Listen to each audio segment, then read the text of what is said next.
Okay, so you heard from Maria Dixon about autism in children, but obviously, autism doesn't go away through the lifespan. So we've also got communication issues with adults with autism, and that's what we're going to talk about today. So there we go. Let me start my laser pointer. There we go. Okay. So, first of all, before I ask this question, I will tell you one thing. We don't know a lot about aging and autism. We don't know how they go together. But why do we know so little about aging and autism? Well, I'll tell you. The first autistic child who was diagnosed with autism, the first child diagnosed with autism, was born in 1942. So I wrote this kind of in a wonky way. They weren't diagnosed, you know, the day that they were born, but they were diagnosed later. They were born in 1942. Last I checked, he's still alive. So he's 81. He's 80. He's 80. 1942 to 2002. He's 79 or 80. And still alive. This is him right here. And so this is the first person to have autism. Still alive. It's not something like, cancer. The first person to have cancer, diagnosed with cancer, I should say, years and years, 100, 200 years ago, more than that. I mean, with that label, cancer, maybe 200 years ago, but with other labels, other diagnoses, we're talking many years ago. We've known about these things. We've been able to chronicle them. Things like also syphilis, we've known about for years and years. Famous historical figures had syphilis and knew about it in their lifetime. This is not a disease like that. Or a disorder, I should say. It's not a disease that you can catch, it's a disorder. The very first person was born in 1942, so it's not a typical diagnosis by any stretch of the imagination. The other thing is, diagnoses don't just happen and then people are diagnosed with them at the rates that they are today. It has to grow. Word of an issue of a disorder has to grow among medical professionals before it can start being diagnosed. Which means that even though the first child who eventually was diagnosed with autism was born in 1942, that doesn't mean that whenever this diagnosis was made in the middle 40s, that there were a whole bunch then. Probably for a while. Douglas, his name is Douglas, was the only one for years. It wasn't until 1980 that autism was added to the Diagnostic and Statistical Manual of Mental Disorders. That helped it become even more well known. But I mean, look at that. That's 40 years of this being a diagnosis before it was actually added to a manual that was like mass produced and given to psychologists and psychiatrists to make diagnoses from. Turns 86. Oh, so he was diagnosed in 1942. Sorry about that. So he's diagnosed in 1942. He turns 86. But he is still alive. I just checked on that. So he's still around. That's him now. Donald, not Douglas. It's it's a disease that's early in its life, I guess I'll say. This is the rate of diagnosis of autism. And you can see that it's grown exponentially from 1975 on. Now remember, this diagnosis here is made in 1942. This isn't even pictured on this diagram at all. 1975. And it's 1 in 5,000 children in 1975. So it had been even lower than that. Now, this graph ends at 2009. It seems like it just shoots off into space, like it's going to grow exponentially forever. This is a little bit more recent information. It looks like it may be leveling out a bit. It's still growing, but it's not growing exponentially. But it is still growing. You can see that in 2008, roughly when the graph on the left stops counting, it's 1 in 88 births are diagnosed with autism. And in 2020, it's 1 in 54. So it is still growing, but not exponentially like it looks on the left. So there are some interesting factors that can be contributing to the increasing rates of autism diagnosis. So this is from a fairly recent publication from the CDC. Prevalence rates are the same for Black and white children. Now, why is that important? I mean, this is looking at the prevalence rates from the last few years. This was published in 2020. Now we've got prevalence rates the same for Black and white children. This is important because there's no reason why one ethnic group would have a greater proportion of births be autistic versus neurotypical. It's not linked that way. That does not seem to be a genetic. There's a genetic link, but it's not along ethnic lines.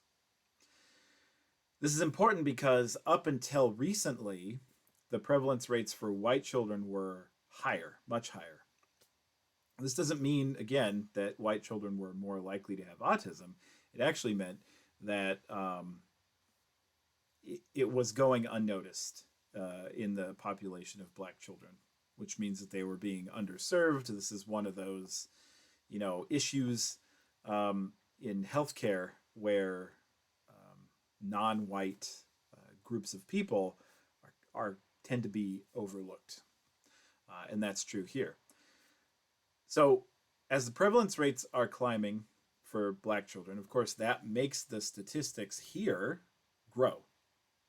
So there's more births are being diagnosed as having autism because we're getting better at assessing different ethnic groups. Now, Hispanic populations still lag.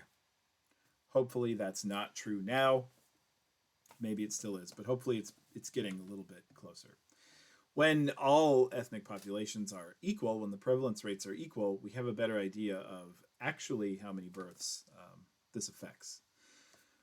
Another thing is we see that more children are receiving developmental screening by age 3. Well, I mean, this is how we know that somebody has autism, is developmental screening. So when we can expand healthcare access and we can expand the screening, then we can actually have a more accurate method of diagnosing children, more accurate count of how many children do actually have autism. As of 2020, it's 84% of children receiving developmental screening by 3. 3 is pretty early, so we can actually do some early intervention here. Another thing is that the diagnosis is different. The rates of diagnosis are different in Colorado versus New Jersey. See that in Colorado it's 1 in 76. In New Jersey it's 1 in 32. What does that mean? Well, that means that there may be different trends in diagnosing. There may be different trends that doctors are noticing and then coming up with that as a diagnosis, coming to the conclusion that autism is the diagnosis. It's difficult to put that exactly into words, but what I will say is that if you look at other psychological disorders, specifically multiple personality disorder and dissociative identity disorder, they are antagonistically linked. They're negatively correlated. Any of these things, when one is up, the other is down, and they just shift like this. And so basically what it is that when MPD is a popular diagnosis, there are fewer people that are getting diagnosed with DID. And when DID becomes a popular diagnosis, there are fewer people diagnosed with MPD. What does that mean? That means that the criteria for diagnosing someone overlap sometimes with other diagnoses. And when there are things in pop culture that draw people's attention more to multiple personality disorder or more towards dissociative identity disorder, one person can't have two diagnoses. So they're going to have one. And the one that's more popular tends to be the one that people get diagnosed with if the criteria of both apply to them. How does this relate to autism? Well, it is possible that people in New Jersey are a little bit more sensitive to the characteristics of autism, and so maybe they're overdiagnosing. It could be that the people in Colorado are less sensitive to the characteristics of autism and they are underdiagnosing. It could be a little bit of both. There could, we don't know about this, but there could be some sort of environmental factor as well. Pollution. There's more pollution in New Jersey than there is in Colorado. Temperature. We think that one of the possible causes of autism, you know this from Maria's lecture, but it could be having the flu at a certain trimester during pregnancy. So if the mother gets the flu during, I think it's the third trimester, there tends to be a little bit higher prevalence for those children to have autism. And so New Jersey is a colder area, and maybe more people are getting the flu at that time than in Colorado. It could be any combination of these things also. So there's a cultural thing of like we're more sensitive to it or less sensitive to it. There's an environmental factor. And these can come together to create these differential rates of diagnosis. And also, the diagnostic criteria can change too. So as we get more information about autism, I mean, at first, up until recently, up until the most recent version of the DSM, there were multiple types of autism. There was autism, there was Asperger's, and I think there was one other one that I'm forgetting. But now, in the most recent revision of the DSM, DSM-5R, DSM-5R? DSM-5. I think it's DSM-5. It's just one thing. It's just autism spectrum disorder. There is no Asperger's anymore. It's a subtype, or it's something that people kind of label themselves as, but they're just somewhere on the autism spectrum. So the criteria, the diagnostic criteria have changed.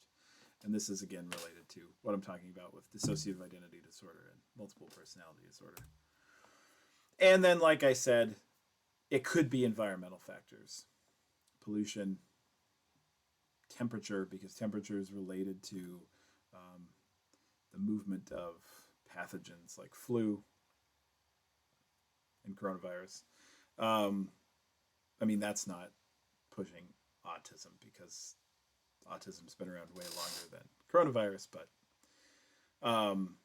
one thing we know for 100% sure is the environmental factor that is not contributing to autism is vaccines. We know that. 100% we know that. No argument. The person who published the very first study linking vaccines to autism, this guy's name is Wakefield, which I think comes from the Old English for asshole, admitted to faking the data, totally faking the data. It's false data. He was removed from medical practice. That paper was removed from the journal. A retraction was published, and somehow the lie is still floating around in the world. But look, it's a lie. It's not true. The guy's admitted to faking the data. So this is not the cause. Okay.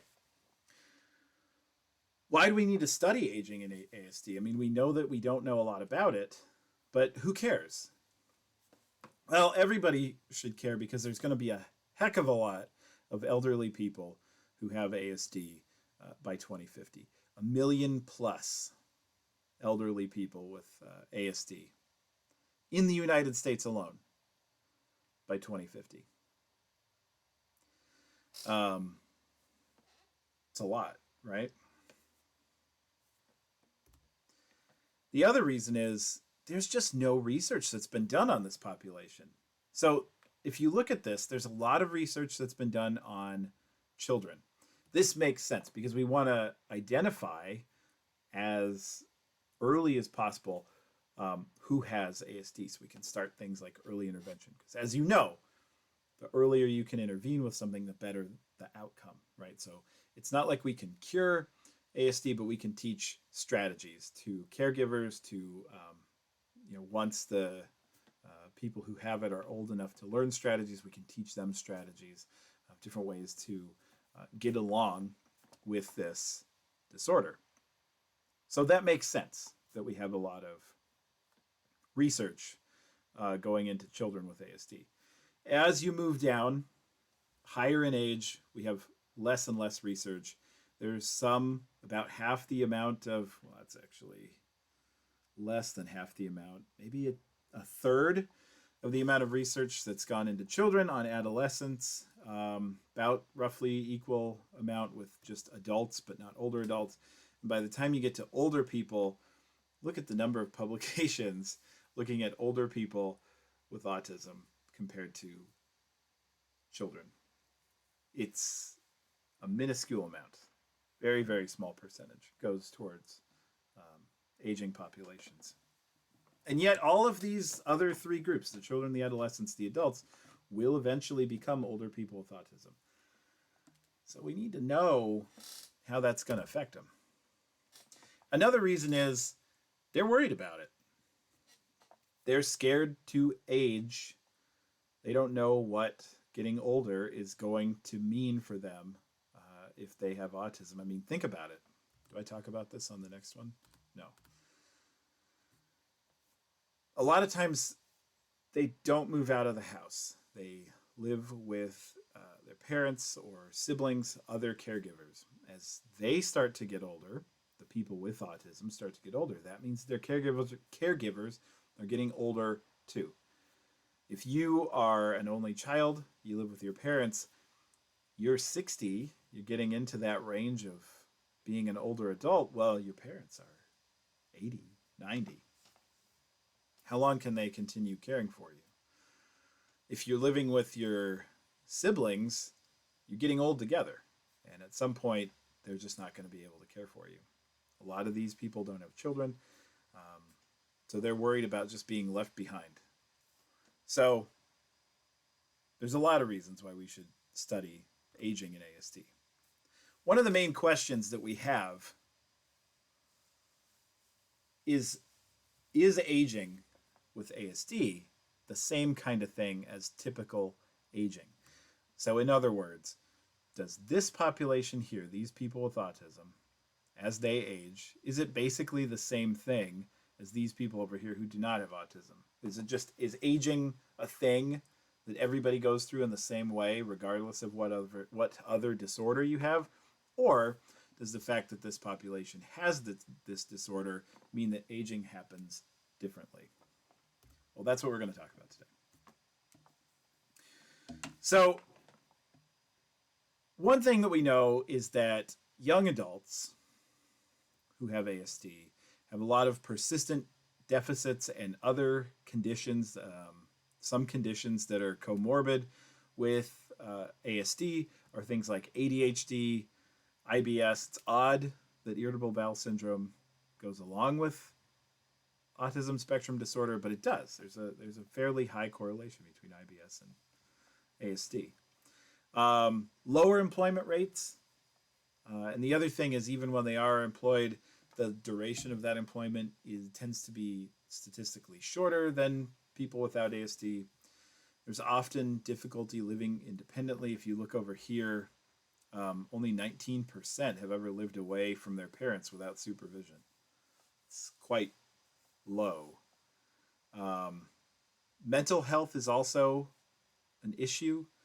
There's a higher occurrence of anxiety and depression. One of the reasons is because it's not like it's a condition where you don't know that you're different from others. And so feeling like you're different from others absolutely contributes to things like anxiety and depression. Um, all of these other things come together to create limited social involvement. They have a smaller social network. They don't get as involved in community things. And then also they have difficulty finding services, vocational services, job training, um, just, mental health services, self help groups. Yeah, self help groups. Is it self help? Like when you get together to talk about these things. I can't think of the name. Why can't I think of the names? You know what I'm talking about. Only 37% end up with being able to find services regularly. Only 68% participate in the community at all. 60% of younger adults with autism have co-occurring medical conditions, and only 32% had a job right out of high school. So you can see that it's a little bit different than the typical population. We have some.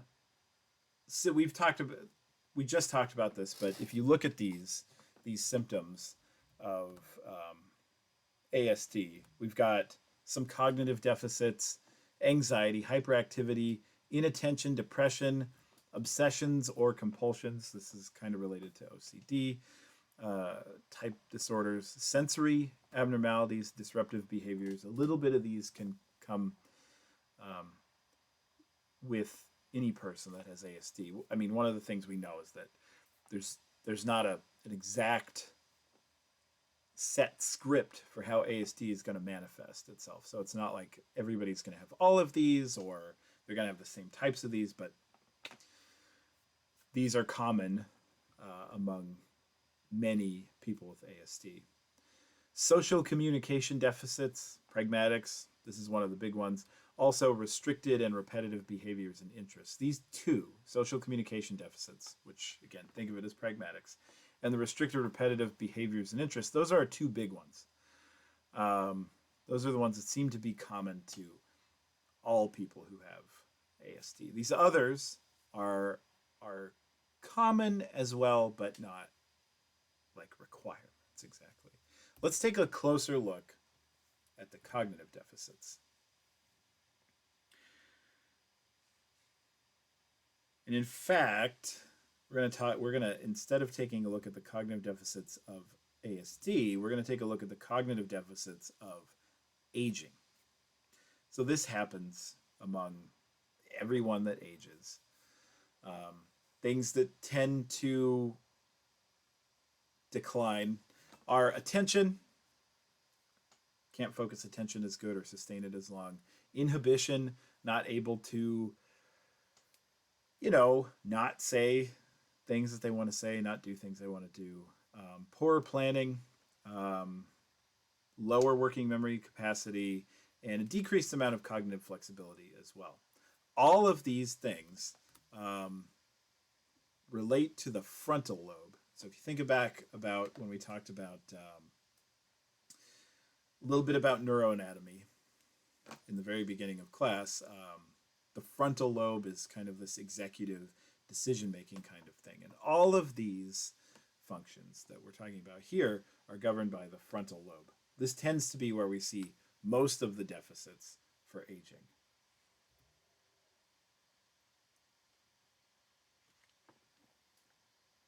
Now let's look at people with autism spectrum disorder.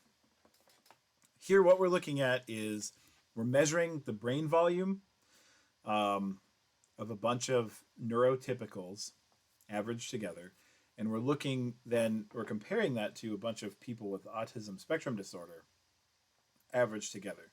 So what we can see is that blue colors are less loss. There's about the same amount of volume between ASD and neurotypicals. And then as we go up through green, yellow, and into red, we end up having a lot less volume in those parts of the brain. If you look at this picture of the brain here, you can see that there's a different pattern across the brain. Stuff towards the posterior part of the brain is not as affected as stuff towards the anterior part of the brain, the frontal part of the brain. So ASD is going to affect the frontal lobe more than the others. The temporal lobe is also affected. You can see that here. Look at all this red right here. Frontal, red right here in the frontal. This is the temporal lobe, and there's some red there too. So it's the frontal and temporal lobes. We can take a look here. Again, comparing all of the different lobes, you see that the frontal lobe, if it's marked with this asterisk, woo, this is just coffee, by the way. It's a hard word to say. You have this asterisk, and that's denoting that something is statistically significant. It's statistically significantly different between a population without autism spectrum disorder and with autism spectrum disorder. So you can see that all the markers we're measuring in the frontal lobe are different. This is showing loss in the frontal lobe. Temporal lobe, all but one marker shows loss. Moving to the parietal lobe, only one marker shows any loss, and in the occipital lobe, there's no difference. And so we can see that it's really the frontal lobe and also a little bit the fair amount of the temporal lobe that shows more loss, smaller volume in that area. Well, what does this sound like? This looks like the aging brain. These executive functions are affected by aging. They all happen in the frontal lobe. Guess what? This is the frontal lobe with ASD. The frontal lobe is affected. This means that the same qualities are going to be affected by autism spectrum disorder. We can also look at overall brain volume changes early in life and later in life. One interesting thing is that we see that there's rapid brain growth early in life. You see this here. People with ASD are this dotted line here. Their brains actually grow faster than neurotypicals earlier in life. But then they kind of plateau and begin to shrink a bit.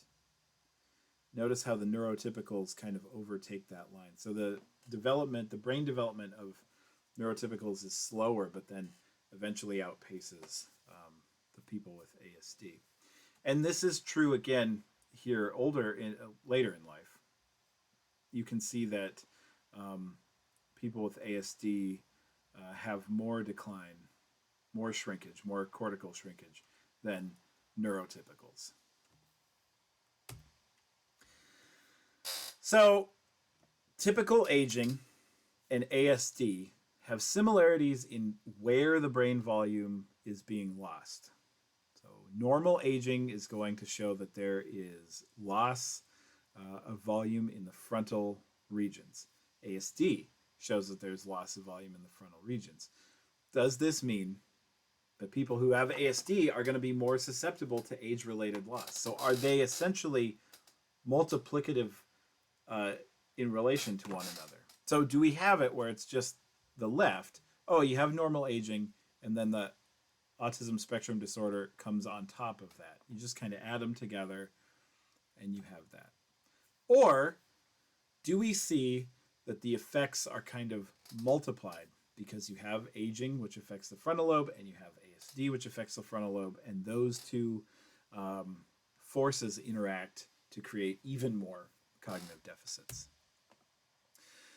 Unfortunately, it seems like it's the latter, and we'll talk about that as we go on. But one quick way, we'll take a little kind of a small brain break here for a second. One of the ways that we test executive functioning is working memory, which I think we've talked about already in this class. and also tests of cognitive flexibility, one of which is the Wisconsin card sorting task. We're going to do a version of the Wisconsin card sorting task. You also have these slides, so you can do this too, without me walking you through it.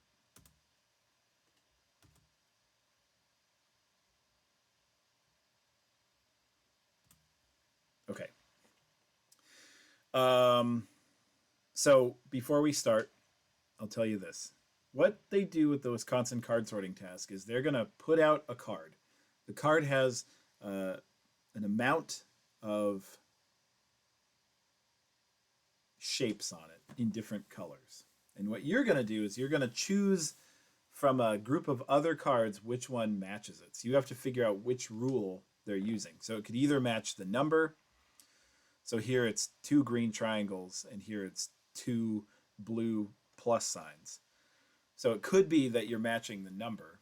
It could be that you're matching the shape. Here's 3 yellow triangles, so it could be that we're matching triangle. Here we're matching 4 green squares, and it could be that you're matching the green color. It's one of the 3. We don't know what it is. That's the whole game. What happens is people who are pretty cognitively flexible are going to update quickly. So we're going to have to make, at most, 2 wrong guesses before we know the right answer. So we could do number, no. Shape, no. Color has to be the one. So you know that you're going to get the next one right. And then you figured out its color, and you're going, and then they change the rule on you. And so you should, again, at most, have 2 wrong answers before you figure it out. And, based on the law of averages statistics, you should have about, if you average the number of wrong trials together, you should have about 1.5 wrong trials every time they change the rule. People who lack cognitive flexibility can't update the rule. So they'll have a lot more wrong answers. Okay, let's do it. It's fun.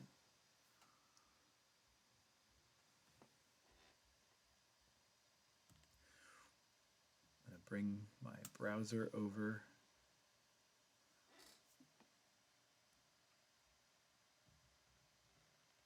It's going slow. There we go. Here's a demo of the Wisconsin card sorting task.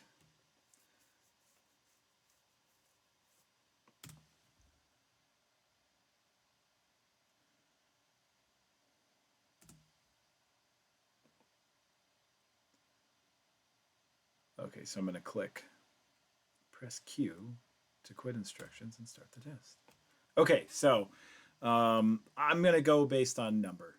So this is what I'm trying to match. Wrong. Could you hear that? Let me turn this up so you can hear how mad this guy gets. Okay, so it wasn't number. Maybe it's shape. Cool. So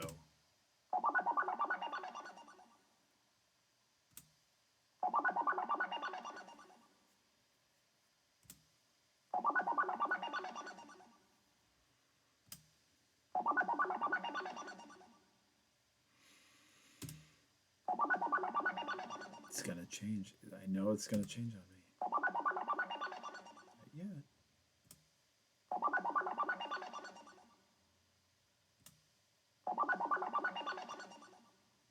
Very spacey sound that they've got. No! Okay, so they changed it. It might be number. Yeah. Okay.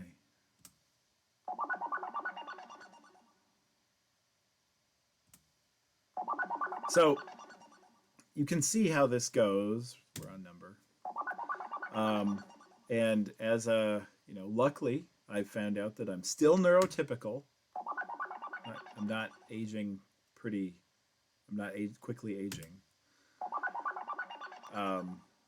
So you can go through this, and you just play it. You get a score at the end. And your score should be, about 1.5. That's the number of wrong answers every time the rule changes. And this is how we assess cognitive flexibility. So go ahead. You can, oh no, they changed it. Okay, so That was not color. It was not shape or number, so it has to be color. Yeah. Okay. So anyway, you've got the slides. You can go through and play that if you want. Take a break, shut this off, pause it, come back. It's kind of fun. Okay, let's keep going. Imaging research.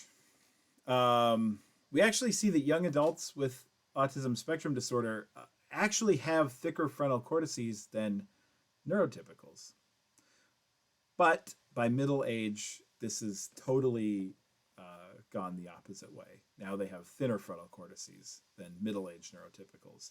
There's no difference in the occipital lobe, though. You can see that here. The occipital lobe here in the back. Oh, yeah. Laser pointer. So here in the back, there's no difference. Okay. We also look at this cognitive flexibility research, the Wisconsin card sorting task that we just did. We see that at young age, young adult, there's a certain, this is the raw number of errors that are made instead of averaging it across how many times the rules changed. So this is just raw errors. But you can see that at young adult, neurotypicals and ASD are about the same. As we move to middle age, you see that neurotypicals begin to make a few more mistakes, but people with ASD make a lot more mistakes. The two groups have separated. They're not right on top of each other. They're pulled apart a little bit. And so what you're seeing is that with middle age neurotypicals, you're seeing a little bit of that aging coming into play. Certainly it's probably more for some than others. At middle age, it's probably other things like other health issues that are coming in and making the brain age more quickly. But then with people with ASD, you've got both of those things coming. You've got the ASD and the aging. And this is what you end up with. So one of the things that we see is that we have social communication deficits in ASD. To go back to that diagram that we looked at before, we know that. There's deficits in initiating social interactions and keeping them going, difficulty in maintaining relationships, and also difficulty in interpreting nonverbal communication. This improves as people with ASD go from very young children to young adulthood. So one of the things that contributes to that is increases in reasoning, better decision making, better judgment, and better inhibition. These all lead to good social skills. They have to work harder at it than neurotypicals, but they can kind of come up with rules and strategies to recognize these things to then have good social skills. But these become harder to maintain with older age. Why is that? Because all of these things, reasoning, decision-making, judgment, and inhibition, these are things that are difficult for people with ASD. These are also the areas, if you think back to that slide about aging, that are impacted by aging. Less ability to reason, worse decision-making, poorer judgment, lower ability to inhibit actions and thoughts. And so then this contributes to poorer social skills. You have someone who's got trouble with these already, and as these start to break down with aging, it's kind of a spiral that they get worse at social skills more quickly. So what you end up with is increased core symptom impairments in middle-aged and older adults because the strategies that they've learned in their prime are starting to decline. They also end up with poorer social outcomes at follow-up during middle age.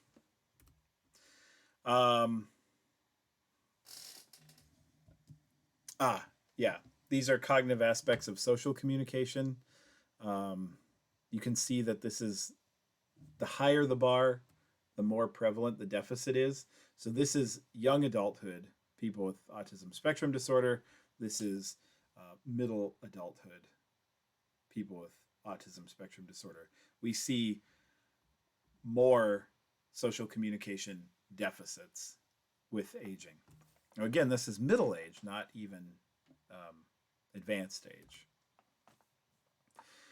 Again, this is looking at pretty much the same thing. This is our executive network, the frontal lobe here. The executive network correlates, of course, with executive functioning. And you are also bringing in some dorsolateral prefrontal cortex and posterior parietal cortex. But we see that there's less communication within this executive network.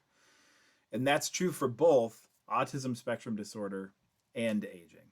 And that means that we have even more hypoconnectivity, so lower amounts of communication with people who have ASD and are older.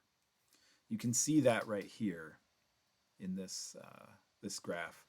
So blue is neurotypical, green is autism spectrum disorder, and you can see that with aging, both groups lose a little bit of connectivity, but the people with ASD lose a lot more connectivity. So it's exacerbated with aging. Kind of like it's multiplicatively determined. You have aging, which is going to affect all of us. You have ASD, which has certain effects at childhood and young adulthood. But then as this brain with ASD goes along, aging comes along, and these multiply together. Those effects multiply and become worse. You can see the same thing over here. This is just, again, social communication impairments that are correlated with the lack of connectivity. So as you have more connectivity, you have a better score on this social responsiveness scale. In other words, lower levels of connectivity, like I say here, show greater amounts of social difficulties.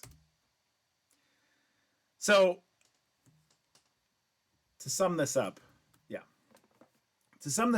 this is Temple Grandin. She's everybody's favorite person with ASD. And she's aging as well. So adults with ASD,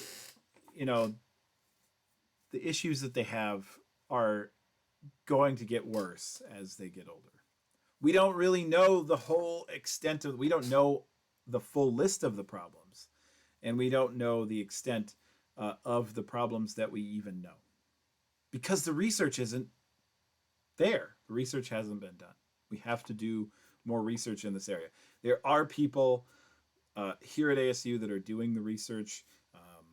Maria Dixon, Blair Braden, Leslie Baxter is at Mayo and ASU, and she's doing work in this area. There's a few, but not as many as there should be.